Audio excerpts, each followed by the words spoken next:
sent me to Los Angeles, and put me in Big Blue on the Big Blue building complex.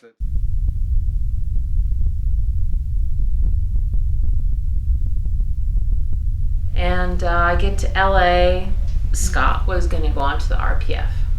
And in order for him to get through it successfully, I needed to go on it as well. Wow. So I said, well, how do I do that? I mean, I'm not on the RPF. You know, I'll get him through it. Not a problem. I'll be his twin. She goes, well, you need to be on the RPF in order to be helping him on the RPF. I'm like, okay, sign me up. You know, my whole concern was that he was going to survive. So I agree. And she put the most less offensive things on it for me. So that was really nice. You had heard that the RPF, Rehabilitation Project Force, was grim. So this was very brave and courageous of you.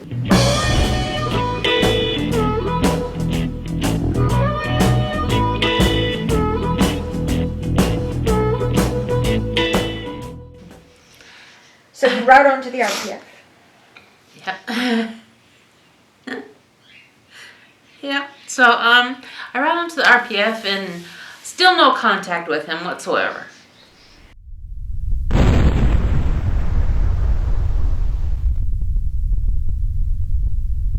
The complex was actually the old Cedars of Lebanon Hospital. So it was an old hospital building that the church took over back in the 70s.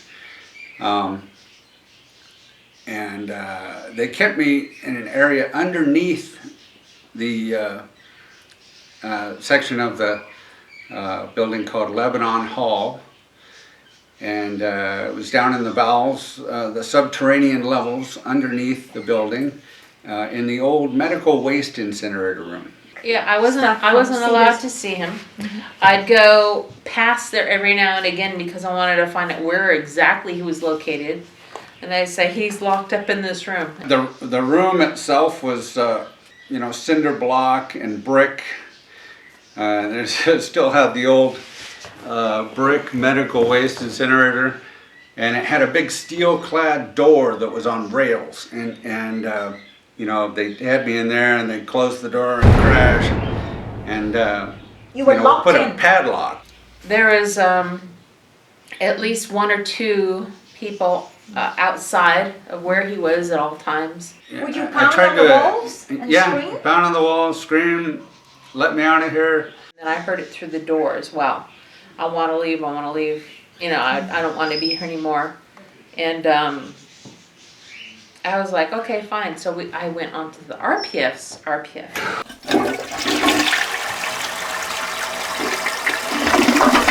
Which is the lowest of the low. You can't even talk to the RPF. You know, it's the same thing, but it's more worse. and more punishment. Escalate the punishment. Yeah, you get up earlier. You take less sleep, less eating time, running full blast. You're doing stuff that nobody else wants to do. I had lost about 60 pounds during this time.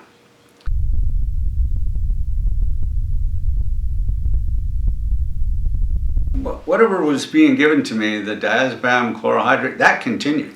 That prescription was continued by Megan Shields. And right on the bottle, there's a big warning that says, you know, warning, exceeding this dose in this period of time can cause severe brain damage.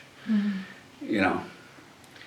And I'm thinking, well, these guys have been giving these things to me like it's candy. You know, they would send this woman in to do the security checks on me. What did she look like? She was like the Nazi, basically the, you know, Dr. Mengel's medical assistant, you know.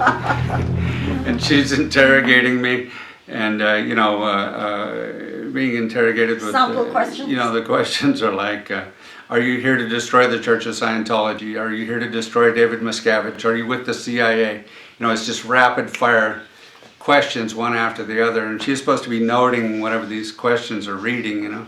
I noticed one time that she was doing something as she's asking me the question. I noticed her arm was moving a little bit, you know. Getting these questions, you're connected to an e-meter, which is essentially a lie detector type device. And I could feel the electrical pulse in the cans getting stronger and weaker, which was odd.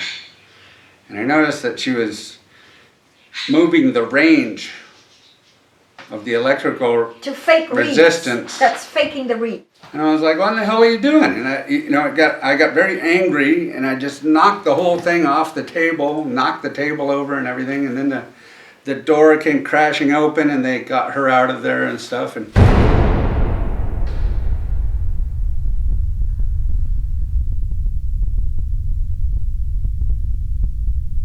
Sea Org members at the bottom of the food chain in the Right. thought reform camp, they take you up to the roof. they took me up to the roof, and just took me over to the edge of the roof, and I'm looking down with them, and I get the feeling that these guys are like, go ahead, jump, we don't care, you know. And one of the guys says, it's a long way down, you know, and I was upset by that, and I said, you don't know anything about me. You don't know anything about me, do you?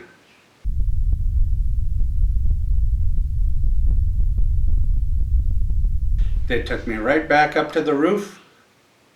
Now mind you, this is at like 3 o'clock in the morning, 2, 3 o'clock in the morning, middle of the night. Take me up to the roof, walked me over to the edge of that building, and And looking made you down look in the down same at the place. concrete.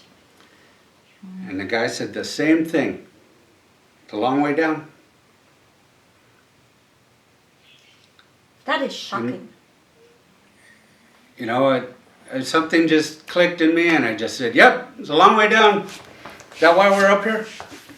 Is that what we're doing? What are we doing? It's a nice night, isn't it? Look at the stars.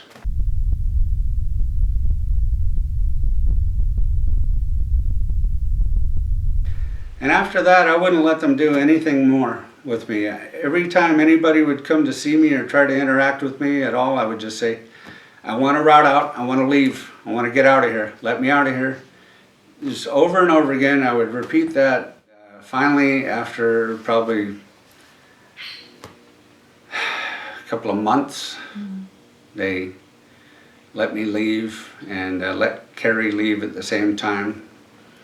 And you know, I was still a wreck. You know, I was just skin and bones. I had lost all my muscle mass. You know, I'm 6'2", and I think I weighed like 158 pounds. You know, they let us go, and you know, it was the whole videoed. You know, signing all of the they made you go on video to sign the release of liabilities. We're here on a serious matter. We're here to formalize the signing of an agreement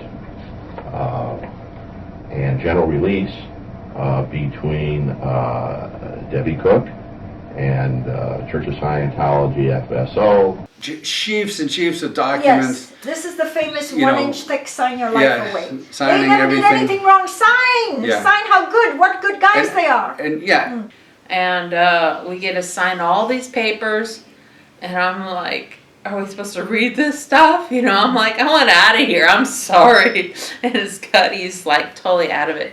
He's like a vegetable. I was a wreck.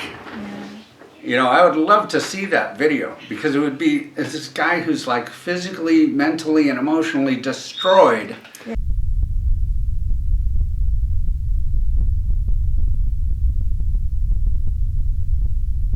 Then we get there to Carrie's parents' house, and they're like, oh my God, what's happened to Scott, you know? So they caused a problem by writing reports and sending them to the church officials. And the church says, okay, we'll fix it. We know what to do now. Bring him back. So they convinced Carrie's parents and Carrie, my wife, to bring me back. How did you feel about to the going back? How did you feel? Well, I was terrified.